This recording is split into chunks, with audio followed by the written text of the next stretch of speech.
এই বিএনপি সরকার কিন্তু আপনাদের সরকার। উপজেলা পর্যায়ে যারা বসবাস করে অনেক ক্ষেত্রেই তারা স্বাস্থ্য সুবিধা পায় না। উপজেলার স্বাস্থ্য হসপিটাল যে আছে সেই হসপিটালকে আমরা 150 থেকে আমরা 101 বেডে রূপান্তরিত করব। আমি সকালবেলা এসেছিলাম মাতার বাড়িতে এই জন্য গিয়েছিলাম আমি সকালবেলায়, যে ওখানে আমরা কিভাবে সেই জায়গাটাকে উন্নত করতে পারি, সেখানে বিদ্যুতের ব্যবস্থা আরো যাতে বিদ্যুৎ উৎপাদন কেন্দ্র করা যায় কিনা আরো, অথবা মিল ফ্যাক্টরি কি করা যায়, অর্থাৎ আমরা যাতে আমাদের দেশের যারা বেকার আছে তাদের কর্মসংস্থানের ব্যবস্থা কিভাবে করা যায়, সারাদিন আমরা এই বিষয়গুলো আলোচনা করেছি।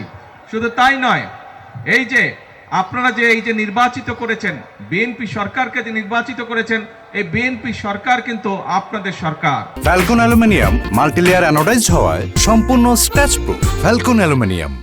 এবং সেজন্যই আপনারা খেয়াল করে দেখেছেন যে আমরা নির্বাচনের আগে আমরা দেশের মানুষকে কতগুলো প্রতিশ্রুতি দিয়েছিলাম। কি ছিল সেই প্রতিশ্রুতিগুলো ছিল আমাদের, যে আমরা এই দেশের নারীদের অবস্থার পরিবর্তন করতে চাই, তাদেরকে আমরা আত্মনির্ভরশীল করতে চাই। সেই জন্যই কিন্তু আমরা ফ্যামিলি কার্ডের কথা বলেছিলাম।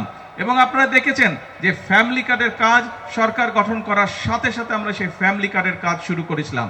একই সাথে আমরা বলেছি যে আমরা কৃষক ভাইদের জন্য সহযোগিতা করার জন্য আমরা কৃষক কার্ড দেব কৃষক ভাইদের জন্য, সেই কাজটি আমরা শুরু করেছিলাম।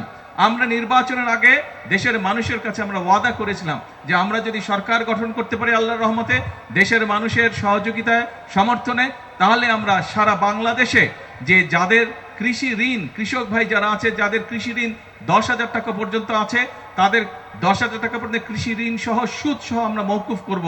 আলহামদুলিল্লাহ, আল্লাহর রহমতে আমরা সরকার গঠন করার 1 সপ্তাহের মধ্যে সেই কাজটি করেছি। ফলে সারা বাংলাদেশে 13 লক্ষ কৃষক ভাই এই উপকারটি পেয়েছে। প্রিয় ভাই বোনেরা, আমরা বলেছিলাম যে আমরা দেশের মানুষের স্বাস্থ্যের যাতে সুবিধা পায়। আমরা জানি গ্রামের মানুষ, উপজেলার মানুষ, উপজেলা পর্যায়ে যারা বসবাস করে অনেক ক্ষেত্রেই তারা স্বাস্থ্য সুবিধা পায় না। সেজন্যই আমরা সিদ্ধান্ত নিয়েছি এই যে উপজেলায় উপজেলায় যে 50 সদস্যের যে হাসপাতাল আছে, এই 50 বেডের হাসপাতাল প্রথম 30 বেড করেছিলেন শহীদ রাষ্ট্রপতি জিয়াউর রহমান। পরবর্তীতে দেশনেত্রী খালেদা জিয়া যখন দেশের দায়িত্বে ছিলেন, উনি আরো 20 বেড যোগ করেছিলেন, 50 বেড হয়েছিল।